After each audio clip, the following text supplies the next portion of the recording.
Fenomena serangan pemikiran barat ke atas umat Islam amat membimbangkan.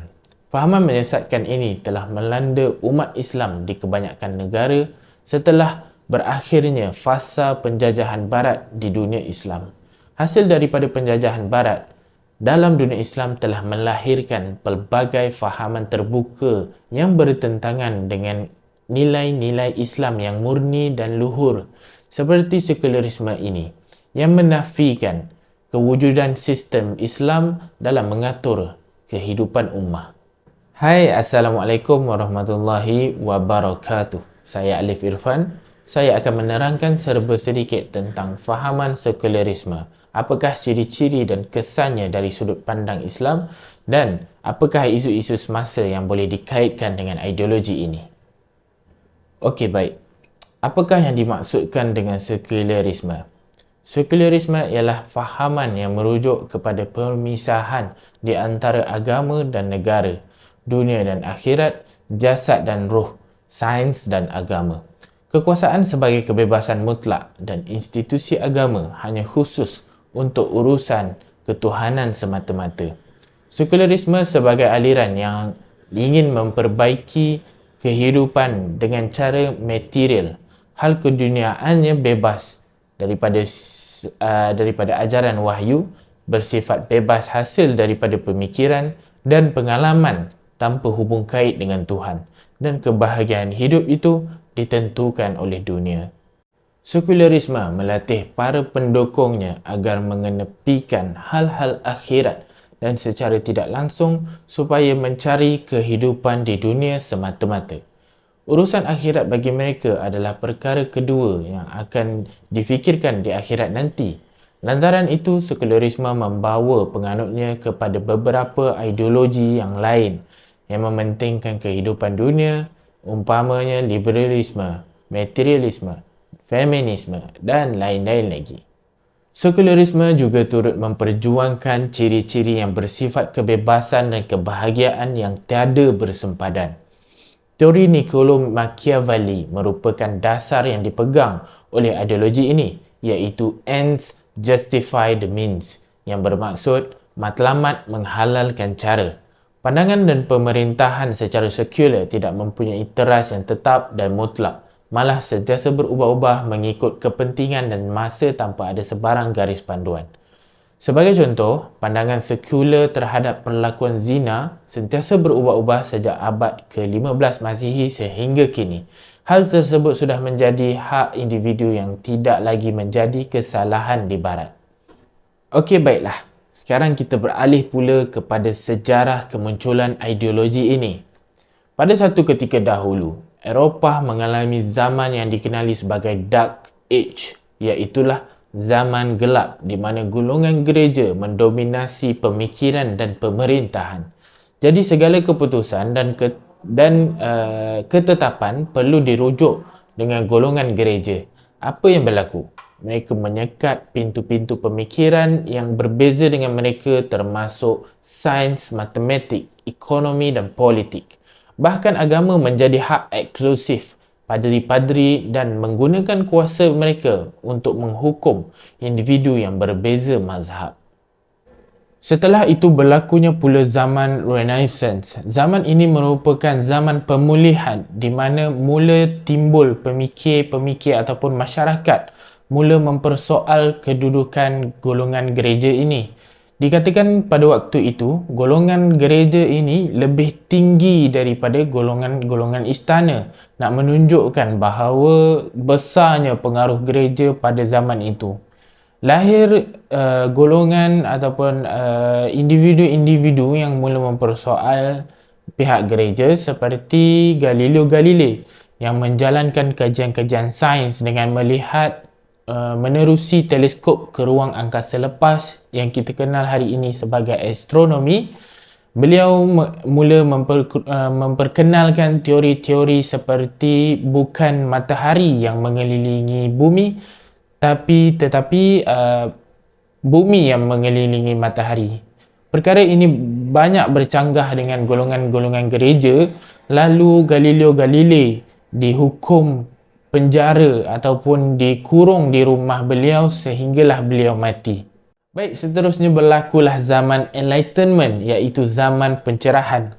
Zaman inilah yang dikatakan zaman kepada perubahan 360 darjah kepada perkembangan teknologi dan ilmu sains yang semakin menghimpit kuasa golongan gereja. Di situlah bermulanya pemikiran di mana kita sepatutnya menggunakan akal kita sahaja dan menolak perihal agama ini untuk mencari hakikat kebenaran dan maju ke hadapan. Jadi itulah yang ditekankan oleh beberapa tokoh pada zaman itu seperti John Locke, Descartes, Hume, Immanuel Kant dan lain-lain lagi.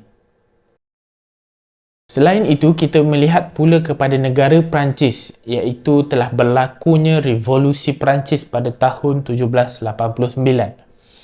Sebelum terjadinya revolusi ini, para saintis dan ilmuwan dibunuh dengan kejam, ada yang dibakar hidup-hidup kerana bertentangan dengan golongan gereja.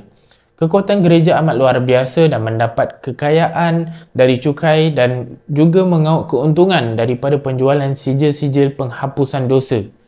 Hal ini telah menimbulkan kebencian rakyat dan akhirnya sistem monarki itu runtuh dengan sekelip mata.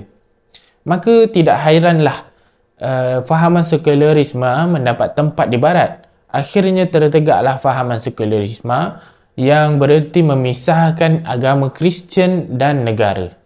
Kesan daripada pemisahan agama Kristian dari negara telah menyebabkan gereja Katolik kehilangan kuasa pemerintahan. Sekularisme telah disebarkan untuk keluar dari gereja yang mengongkong pengikutnya. Masyarakat Eropah tertekan dan dizalimi di bawah pemerintahan gereja.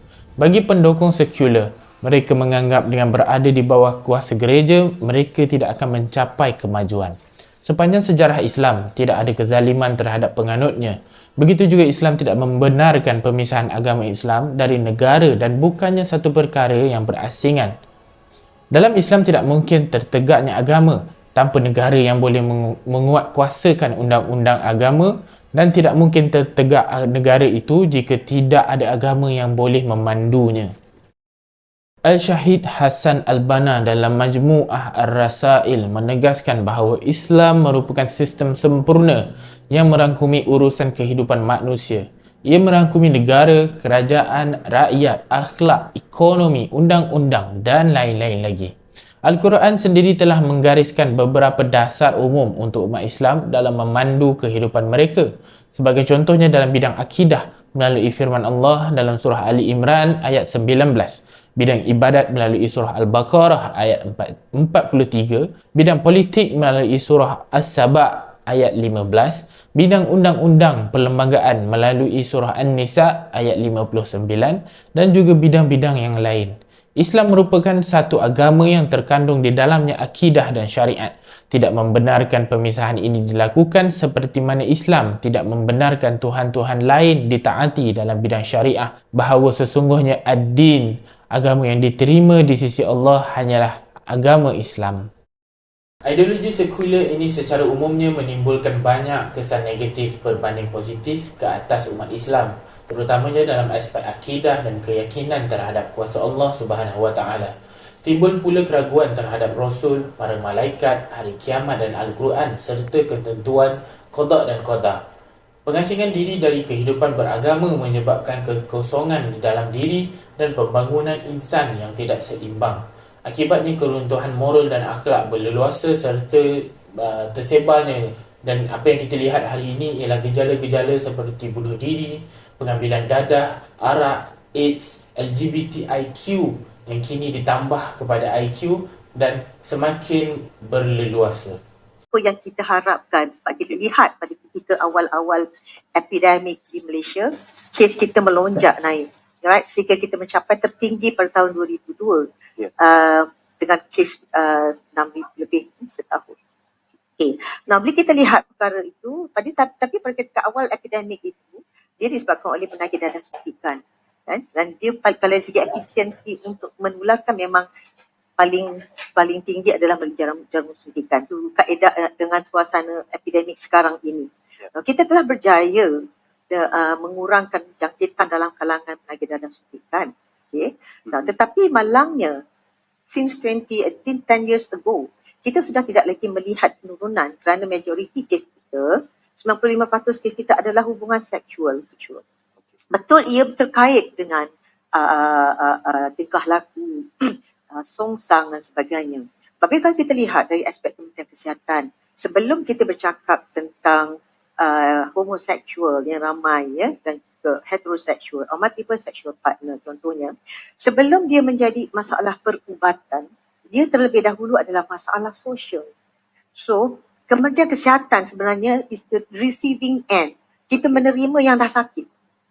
Okay. So, yang dah sakit itu kita dapati setiap tahun, saban tahun, it at average 3,000 kes dan tidak ada nampak pengurangan. Malah bila kita estimatekan dia akan menaik pada satu waktu nanti. Dalam 2-3 tahun akan datang dia akan rebound. Baru-baru ini seperti kita sedia maklum, pilihan raya umum ke-15 telah diadakan. Jadi rancaklah calon-calon parlimen berkempen. Apa yang menarik perhatian saya adalah individu yang dikenali sebagai Siti Kasim yang kita kenal bagaimana lantangnya beliau ini menyuarakan hak-hak, sentimen-sentimen kemanusiaan, kesamarataan. Walau bagaimanapun, mari kita lihat sebuah rakaman yang saya sediakan ini. Why I say separation of religion and government? Because I see religion being used by politicians on all sides, actually. They have to claim they are the greatest defender of Islam. You know why they're using that? Because they want to remain in power by getting the votes of the Malays. That's why we must separate religion and the government. Government must be only about education, health, infrastructure, economy and all that. Nothing to do with religion. Our constitution says religion is under the purview of the Sultan. Let the Sultan manage according to the law. Government has no business. So Jakim ought to be shut down. Can you imagine how much money we save, by shutting down Jakim? Even half of the amount you give to the Sultan to manage, they probably need less. The Malays are not stupid.